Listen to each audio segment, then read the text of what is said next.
This is a story of a love triangle that got way out of hand. Rachel Wade, born February 27, 1990, was convicted of second-degree murder of the victim Sarah Ludemann, who was roughly the same age as Rachel. Today, we will be looking at and analysing the interrogation tape and the whole story. Rachel was seeing a man named Josh Camacho.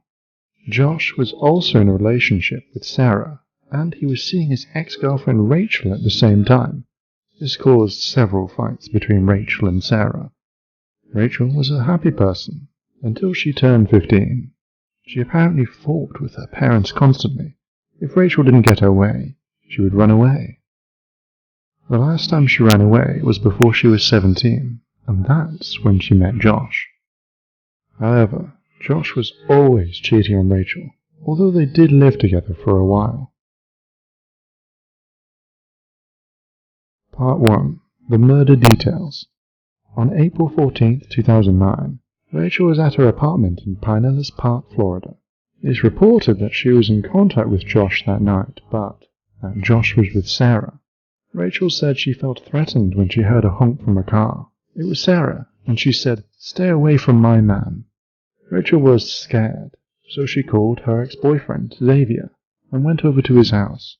Before leaving her house, she grabbed a kitchen knife. At 11 p.m., Rachel went over to Josh's house instead. Josh and Rachel were sending messages back and forth. These were the messages. Rachel: "Now I know why you're not talking to me. You got her." Josh: "That's right. I don't like you no more. Why don't you go home?" Rachel: "No. I'll wait for her to go home." The girls then began calling each other and threatening one another. There were many witnesses who heard these threats. Sarah called Rachel and said, "I'm going to stab you and your Mexican boyfriend." By this point, Rachel was going to Xavier's house, and Sarah went to McDonald's with Josh's sister. Sarah then followed Rachel and went to Xavier's house, and called her again and said she was going to kill her. Rachel would later testify that Sarah tried to hit her with her car, and she got out of her car and was very threatening. Rachel stabbed Sarah in the shoulder and chest. One of the stabs punctured Sarah's heart. Another witness said that Sarah never left her car, and that Rachel was the threatening one, and walked up and stabbed her. Rachel then threw the knife and said, "I'm done." Sarah called Josh as she was dying, and Josh went to tell Sarah's family. Sarah was taken to the hospital and died at 2:20 a.m. the next morning. Her cause of death was a puncture to the heart. Part 2. The Arrest Interrogation Analysis. The police arrived and questioned Rachel. She apparently started crying when she found out that Sarah had died. I wonder if she was crying because she felt bad, or because she knew she was going to prison. Rachel was arrested and taken to the Pinellas County Jail. Okay, what kind of knife is it? It's just a regular kitchen knife. Just like something you'd get out of a butcher block kind of thing? What does it look like? Can you describe it? It just had a black handle on it, and it was about that long. A serrated edge? Yeah. Okay. When you had it with you, you had it in the car with you, right? And you drove over to Javier's house. Why did you have it with you? The fact Rachel already took a knife from her home and had it in her possession shows that this murder could have been premeditated, as she was prepared. They said that they were going to find my car and follow me, and she threatened to kill me. So are you telling me that you had it for some form of protection? Yeah, because I know they're going to jump me. I know Josh's family. Josh has hit me before. Josh's brother threatened to hit me before. Do you have a gun or anything else? No. Okay, so that was your form of protection. Okay, so when you got in the car tonight to go over to their house, you had it in your hand, and you brought it with you. When you were arguing with Josh, you had it, is that right? I have it in my seat. Okay, and did they tell you to put it away? No, I didn't say anything. Javier and Dustin didn't? No, Javier asked who I had it, and he said, "Do you really?" Because I told him it's so, if they see it, they'll leave me alone. Hopefully they'd just go away. Okay. And he was like, because I guess Josh has come to his house with a gun before. He said that weapons don't scare them, and it wasn't going to do anything to them, and that was kind of the end of the conversation. He said, they're not going to stop at anything. Okay. And I had it out when Sarah got there, hoping that she would just, like, walk away from me or see it and think that I was actually going to do something, and they both came after me. All right, Rachel, walk me through it. You're sitting there, they pull up, Sarah gets out, you go out to the street where she's at, okay? Because she's right in front of the car, okay? To the front of her car. What happened when you encountered? If Sarah had seen the knife, which Rachel claims that she did, Sarah would most likely not start swinging at her, as a normal, collected, unarmed person would not want to go up against a knife. Her. She just started screaming at me, and she laughed at me and said I wasn't going to do anything, and then she realized that I had a knife, and she kind of backed up, and then she started swinging on me anyways, and I just... When you say she started swinging on you, what was she doing? She started punching me in my face. Flailing at you? Yeah. Punching? And then I saw Janet coming out. And where were you holding the knife at the time? I just had it out to the side, and then I saw Janet coming at me, and I saw the other girl come around the back end of the car, and they were all screaming at me, and Janet was telling me I was crazy and I wasn't going to do anything, and then, like, she said that she wished I would stab her. Who said that? Janet. Said, I wish you'd stab me? Yeah, she said, I bet you won't stab me, I wish you would. And when Sarah was hitting me, I went to hit her, and I really did not mean to stab her. Okay. I'm not going to kill somebody. Tell me how it happened. She was hitting me, and when I went to hit her back, I had put one of my hands up, and I tried to hit her back and keep my hands in front of me. This is the knife. Show me how you were holding it. Okay? But now, if I'm Sarah and I'm in front of you, what were you doing with the knife? How did you have it? I had it out to the side, and she started swinging on me, and then when I went to put my hands out, she was swinging on me, and I tried to defend myself from her, and then Janet came at me from the side. And I guess I did not mean to stab her at all. How many times did you stab her? I guess once. Okay, do you know where it hit her at? No, I don't. I didn't see anything. I had both of them coming at me and Sarah hitting me to begin with. Okay.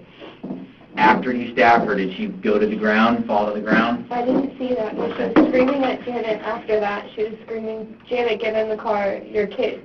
That's all she would say. And then I didn't see her. And I still heard her yelling her name. That's all I heard was Janet, Janet, get in the car. Okay. So,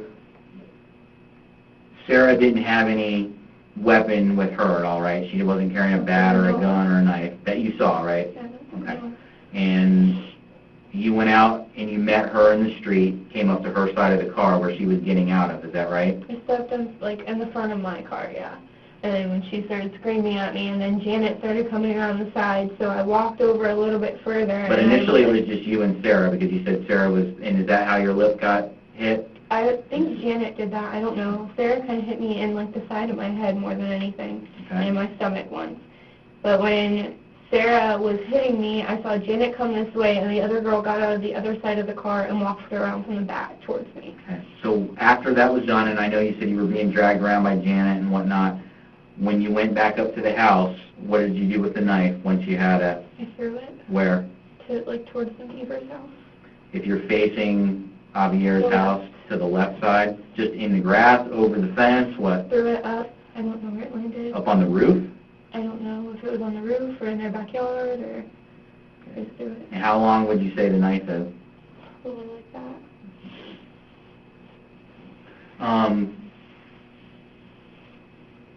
Then you went up and sat on the porch.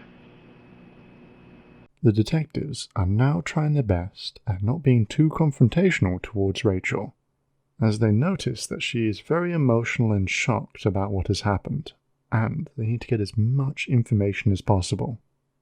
In the next scene, you will see the detective getting a little more confrontational, and making her realize what has actually happened by telling her the position of his role and the seriousness of the crime.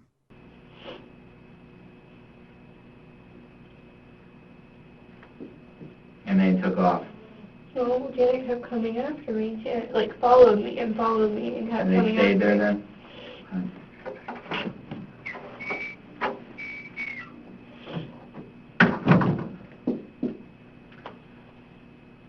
Do you know what my job is? What? To take care of things like this, to make sure things like this don't happen. Well, I understand that. That's overall the police's job. But my specific job, do you know what it is? To figure out the details of everything. Well, that's part of it. You're correct. My real title is I'm a homicide detective. Okay? They called me because of the serious nature of her injuries, okay? She was stabbed, all right? She was stabbed twice, because before I came here to talk to you, I went down and saw her at the hospital, okay? She's stabbed twice in the chest, and she has no other injuries on her whatsoever, okay?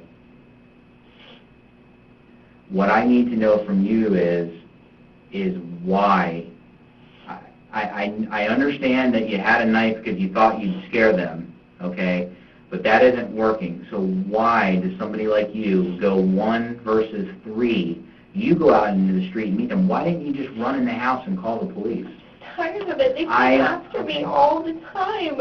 Okay. I don't want it. I did not. So you wanted it to end and be over with, yeah, but right? I have no intentions whatsoever on stabbing her. I have a great life. Mm-hmm. I mean, I have a job. I have my own house. I have my own car. I have everything, and I just wanted it to end. That's why I told Josh I was done. And I didn't want them to come. I really didn't. I was waiting. I called my friend Agla that I was with earlier, and I told her to come pick me up. Mm-hmm. And she's like, well, you know, you should really take your car, because if you don't take your car, they're going to do something to it. And at that point, I don't care. Mm-hmm. That's just my car. Why did you change shirts? I didn't change shirts. Well, what did you ripped had off on? my other shirt. Janet ripped off my shirt. Okay, so that got ripped off? All right. Yeah, but I did not want to The have necklace her. you have, is that yours? Yes. Does that belong to you? Yes.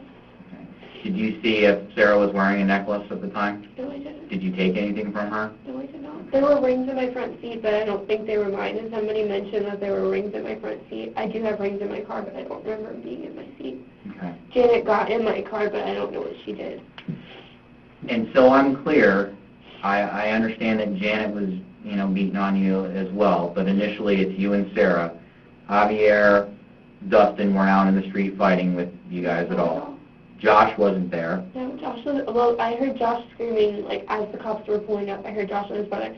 And me and Sarah were done fighting. Josh called me and threatened me and said he was going to come shoot me with his gun. Why? Because of the fact that his sister called and said that we were fighting, and that I Was hit it the her, fact that and then his I sister hit called and Sarah. said that you stabbed her? I don't know what she said to him. I guess because she said that I hit her and that I stabbed Sarah. I don't know what she said. When this is what I'm having a problem with, and you're going to have to help me out with this, because when everybody got there, Sarah is laying in the middle of the street with a stab wound. How do you not see that? I didn't get... Janet came after me, like she physically came after me and dragged me around his front yard. Mm-hmm. I couldn't see anything. Okay. I just didn't see, like, I saw Sarah sitting, like, on the edge of the seat of the front of the van, Mm-hmm. and she was screaming at Janet to get in the car, and then after that, Janet just came after me. She would not stop. And Javier and Dustin kind of, like, followed us, trying to, like, I don't know, intimidate her maybe to leave me alone. And she, like, I went to dial 911, she knocked my phone out of my hands, and she just kept dragging me around the front yard. I couldn't see anything. Well, I know you told me that you were upset and you just wanted this to be over because they have been harassing you, obviously. Was tonight kind of just the final straw? Is that what the deal was? I didn't want anything to do with any of them. Right. I didn't want them to call me But anymore. you brought a knife with you for a reason. Because they said they were going to follow me to my Okay, apartment. but you also said that you had had enough of it, and when I asked you why you just didn't run into the house when they come pulling up in a van, your response to me was, what? I don't know. I'm tired of running and being scared. I don't want to hurt anybody. I don't. My parents did not raise me that way. Okay, I know that, but you I did did not tonight. have any intention on stabbing her. You had the knife in your hand. How do you think that blade came in contact with her? You said she was, like, trying to hit you. Hit her back. Okay, well, how do you hit somebody with a knife in your hand? You're going to have to show me. So I was just swinging at her. I just had it, and I was swinging at her. She kept hitting me, and I just started swinging back. With the knife? With both hands. Okay. Yes. Show me how were you overhand, or was it like both, this, or what? Everywhere. You're just all over. Because that's all she was doing to me, and I saw both of the other girls coming after me. Okay. Did you get a chance to call him? Mm-hmm. Okay. Here's the next thing that you need to understand, Rachel. Okay. When I was down at the hospital, okay, I saw where she was stabbed at. Okay, it looks like she has 2 stab wounds. All right. The next piece of information that you need to know is that she is dead. Oh my God. Okay. She died as a result of these stab wounds that she had at Northside Hospital. I didn't know what any of this happened. I just wanted them to finally leave me alone. All this over Josh? I just didn't want them to terrorize me anymore. They follow me everywhere. They come to my job. They come to my house. Well, she's not going to follow you anymore because she's dead now. Oh, God.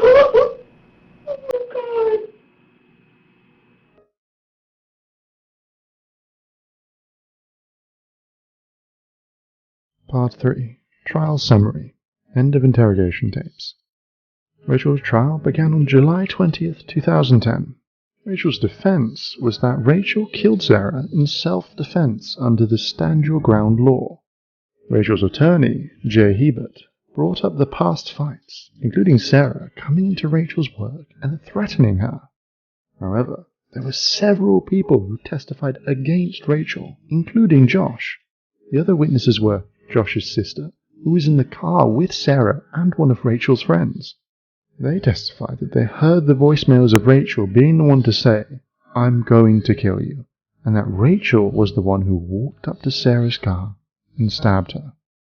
Rachel was found guilty, and on September 3rd, 2010, she was sentenced to 27 years in prison. Outro. Final thoughts on the case. Personally, I think if it wasn't for Josh's frequent contact with Rachel, Sarah might still be alive today. Rachel was clearly troubled, and she was one of those girls who couldn't take a breakup well. I also think she was just a violent person and lashed out at everyone who wronged her. I don't believe it was self-defense, but both girls were being threatening that night. Rachel just ended up being the one with the knife. Sarah didn't deserve to die, but she was also not exactly innocent in this. That is the only thing I'm going to say, because she died in a tragic way, and Rachel deserves to rot in prison for life. I also wish Josh would have some kind of consequence, but again, he was not the one who did the stabbing.